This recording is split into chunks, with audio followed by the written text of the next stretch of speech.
আমাদের sector commander major M A Jalil সাহেব তিনি একদিন এই বললেন যে আপনারা অস্ত্র ট্রেনিংয়ে কে কে যাবেন হিঙ্গলগঞ্জ। তো আমরা বেশ কয়েকজনে হাত লাগাইছি, আমাকে নিয়ে সেই হিঙ্গলগঞ্জ ক্যাম্পে নিল।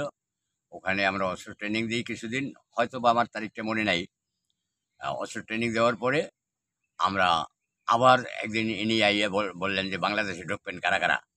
তখন আমরা হাত জাগাইলাম, আমরা বাংলাদেশে ঢুকলাম। আমার বাংলাদেশে ঢোকার টাইমে আমার যেই প্লাটনে ছিলাম ওই প্লাটন কমান্ডার ছিল পিরিজপুরের শাহজাহান ভাই, উনি পুলিশের লোক, ওনার নেতৃত্বে আমরা কাজ করি। তো ভারত ওই তাহিরপুর দিয়ে আমরা বর্ডার পাস হই।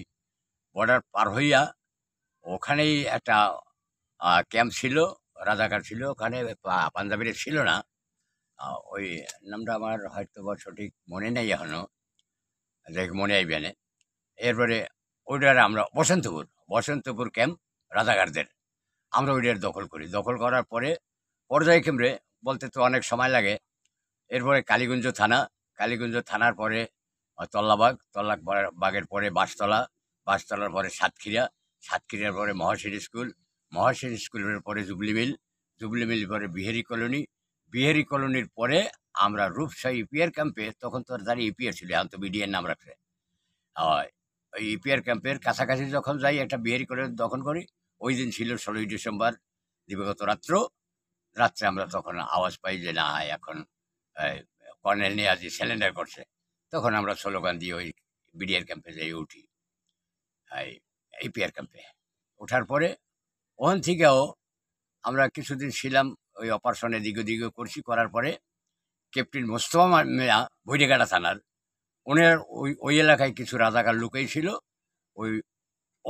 ওনার নেতৃত্বে আবার সেই বৈরিঘাটা থানায় যাইয়া ওখানে রাজাকার যারা ছিল সুন্দরবনে এদেরকে হ্যান্ড ওভার করাইয়া তারপরে আমরা বাড়িতে আসি। আমার লগে আরও ছিল আমাদের এলাকারই আজগর আলী হাওলাদার, পিতা হোসেন হাওলাদার, তারপরে আব্দুর রব হাওলাদার, পিতা নূর মোহাম্মদ হাওলাদার, রুস্তুম আলী গাজী, ওনার আব্বার নাম হলো শাহা গাজী। এরকম আরও বেশ কিছু আমরা ছিল আমার টুঙ্গিবেড়ি ইউনিয়নের আমরা ছিলাম। এই 13 জন লোক ছিলাম আর কি। হোসেন ভাই বিশারাতের, ওনার আব্বার নামটা আমার মনে নেই, আবুল কালাম গাজী সিঙ্গির গাড়ি, ওনার আব্বার নাম হইল মিলন গাজী। আমরা এক বেশি ছিলাম। এরপরে আমরা বরিশাল আসি। বরিশাল আইয়া পেটতাপুর ক্যাম্পে থাকি। পেটতাপুর ক্যাম্পে থাকার কিছুদিন পরে আমাদেরকে কর্নেল ওসমানী সাহেবের সার্টিফিকেট এবং জলিল মেজর সাহেবের সার্টিফিকেট এই নিয়ে আমাকে বিদায় দিয়ে দেয়। আমরা বাড়িতে আসি। বাড়িতে আসার পরে যখন সরকার ডাক দিছিল গেজেটের জন্য, প্রথম তো ডাক দিয়েছিল ইরশাদ সাহেব, তখন 300 টাকা ভাতা উনি দিছিল। আপনাকে হয়তো খেয়াল আছে। তো তখনও গেছি, হয়তো বা ভুলবশত কোন কারণে জানি হয় নাই। এরপরে আওয়ামী লীগ সরকার আইলো। আওয়ামী লীগ সরকার হওয়ার পরে তখন তো টাকার ডিমান্ড বেশি করছে। আমি তো গরিব মানুষ, সংগ্রহ করতে উনি তো 2 লাখ চাইছে। আমি 2 লাখ টাকা দিতেও পারি না, আর অদ্য পর্যন্ত আমি গেজেট হইতে পারি না। সরকারি কোনো দান অনুদান আমি পাই না। এখন আপনারা যদি একটু খেয়াল করেন, আল্লাহ রাস্তায় আমি গরিব মানুষ হিসেবে আমি একজন সক্রিয় মুক্তিযোদ্ধা এবং জিনুইন, এর মধ্যে কোনো ভুল নেই। আপনারা ভেরিফিকেশন করে জানবেন যে টুঙ্গিবেড়ি আশরাফ মিয়া সে সক্রিয়ভাবে মুক্তিযুদ্ধে অংশগ্রহণ করছিল কিনা, এবং গ্রামের মানুষের যদি সাক্ষ্য দেয় তাহলে ইনশাল্লাহ আমার দিকে একটু সুনজরে চাইবেন বলে আমি আশা রাখি।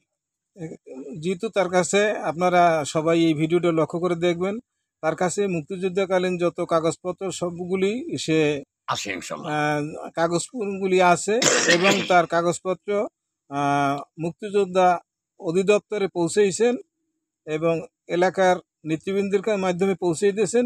কিন্তু হাজার চেষ্টা করা সত্ত্বেও আশরাফ আলী মীর সে অদ্য পর্যন্ত মুক্তিযোদ্ধার ভাতা পায়নি। এই মাননীয় মুক্তিযোদ্ধা সংসদ অধিবেশনের কাছে আমার বিশেষ অনুরোধ রইল যাতে আশরাফ আলী মীর যাতে মুক্তিযোদ্ধার ভাতা, পিতা মৃত্যু মোবারক আলী মীর টুঙ্গিবেড়িয়া গ্রামের এবং টুঙ্গিবেড়ি ইউনিয়ন বরিশাল সদরের যাতে মুক্তিযোদ্ধা ভাতা পায় সেই বিষয়ে আপনারা সজাগ দৃষ্টি রাখবেন। এবং আপনাদের সহানুভূতি একান্ত কাম্য। আসসালামু আলাইকুম ওয়া আসসালামু রাহমাতুল্লাহ। আলাইকুম। ওয়ালাইকুম আসসালাম।